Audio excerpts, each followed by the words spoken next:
আসসালামু আলাইকুম রহমতুল্লাহি ওয়া বারাকাতুহু। সম্মানিত দর্শকগণ, আপনারা কেমন আছেন? আশা করি ভালো আছেন। আলহামদুলিল্লাহ, আপনাদের দোয়া আমিও ভালো আছি। তো আজকে আপনাদের জন্য শত্রুকে দুর্বল করার নকশা নিয়ে উপস্থিত হয়েছি। এই তদবিরটা করলে শত্রু আপনার কাছে দুর্বল হয়ে থাকবে সব সময়।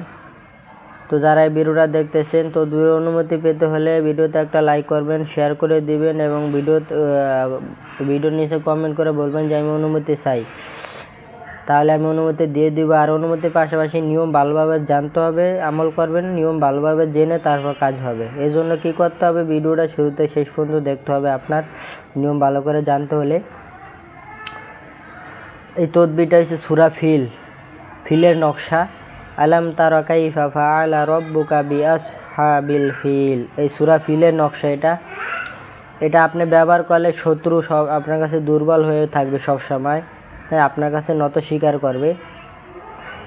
এটা আমল করবেন হলো পাক পবিত্র হয়ে যে কোনো দিন এই নকশাটা লিখতে পারেন, শুক্রবার বা যে কোনো দিন পাক পবিত্র হয়ে জায়নামাজে বসে জাফরান কালি দিয়ে সাদা কাগজে এই নকশাটা আপনি লিখবেন।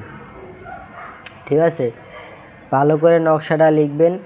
লেখার পরে এই নকশাটা আপনার কী করবেন, বাজার থেকে একটা অষ্টধাতুর মাদলি কিনে আনবেন।